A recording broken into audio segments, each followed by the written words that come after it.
Welcome to The Explainer. Today, we're taking a look at a set of what appear to be highly sensitive documents. They detail this incredibly meticulous, decades-long operation, and it's aimed right at the heart of Western culture.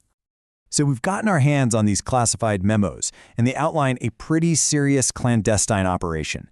The language in them is just cold, it's calculating. And the goal?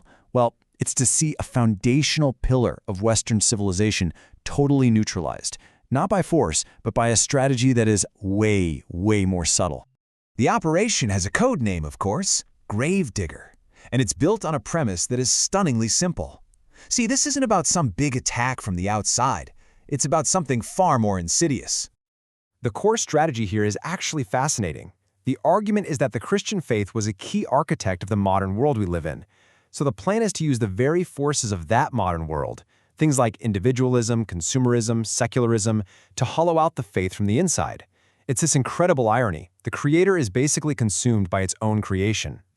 Now, this whole operation completely rejects the brute force of the lion, open persecution, which, let's be honest, often just creates martyrs and makes people's convictions stronger.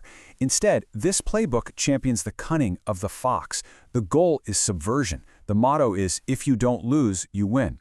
It's all about turning the church's own strengths and its contributions to culture into the very tools of its own undoing. Pretty clever, right? So how is this subversion supposed to actually work? Well, the memos get into the details. They lay out 3 core tactics, or as they call them, factors, that are designed to work together. Let's break down the first one. Okay, first up is the Cheshire-Cat Factor. That's a great name. This tactic uses the process of secularization. As modern life gets broken up into all these separate pieces, politics over here, business over there, science in its own corner, religion gets systematically walled off from each one. So faith stops being this big integrating force for all of life, and it just becomes another isolated category. And eventually, its public substance just vanishes, leaving behind nothing but that faint, kind of nostalgic, disembodied smile. Next up, we have the Privatization factor. This one pushes the idea that faith is a completely personal, private thing. It's for you, it's for your home, your family, but it has absolutely no place in the public square. What this does is it effectively puts faith in a cage, almost like an animal in a zoo. It's something personal that you can cherish, sure, but it's totally domesticated. It poses zero challenge to the wider culture. And the final piece of the puzzle is the Smorgasbord Factor. This one basically weaponizes our modern culture of choice. I mean, think about it. In a world with endless options for everything, faith gets presented as just one more item on the menu. Deep, lifelong conviction? That gets replaced by personal preference. Commitment becomes fluid. Something you can pick up or put down whenever you want, more like a disposable Kleenex than some priceless family heirloom. Okay, so we've got a secret operation, a detailed playbook. The obvious question is hanging in the air, right? Who is the spy master? Who is behind this incredibly elaborate, multi-generational plan to subvert the church? Well, the answer is definitely not some shadowy figure in a trench coat. It is not who you think it is.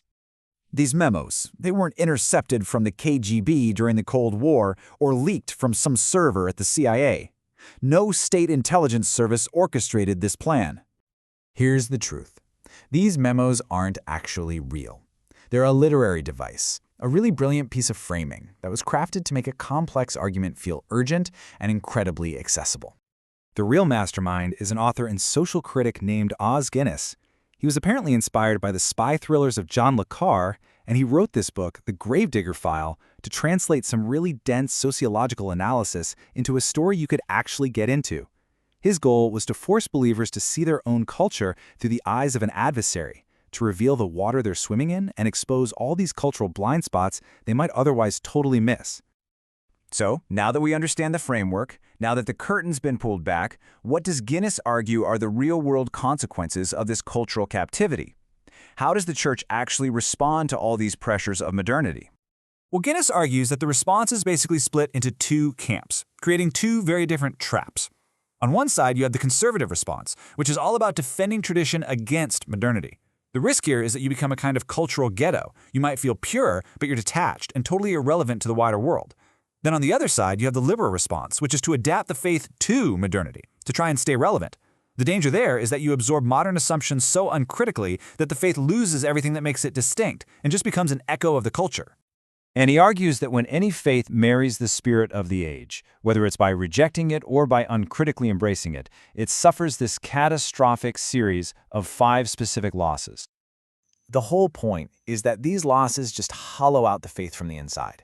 It's like a chain reaction. First, you get the loss of authority, where culture, not your core beliefs, becomes the ultimate guide.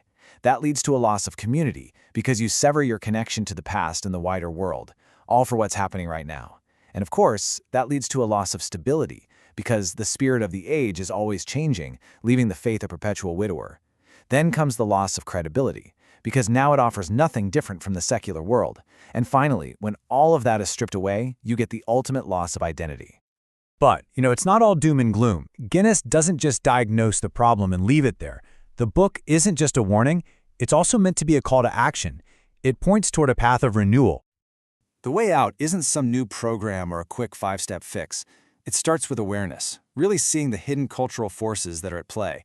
According to Guinness, this should lead to repentance, recognizing how you yourself have been shaped by those forces. And only that allows for true renewal, a return to the faith's core principles, using them as a lens to critique and engage with the culture instead of just being captive to it. And this quote from G.K. Chesterton really illustrates a core theme of hope within the book. Guinness uses it to point to the incredible historical resilience of the Christian faith. The idea is that despite all these repeated periods of internal corruption and cultural captivity, it contains within its own teachings the seeds of self-correction and renewal. And all this leaves us with a final, really provocative thought. The Gravedigger thesis poses a challenge that goes way beyond any single religion.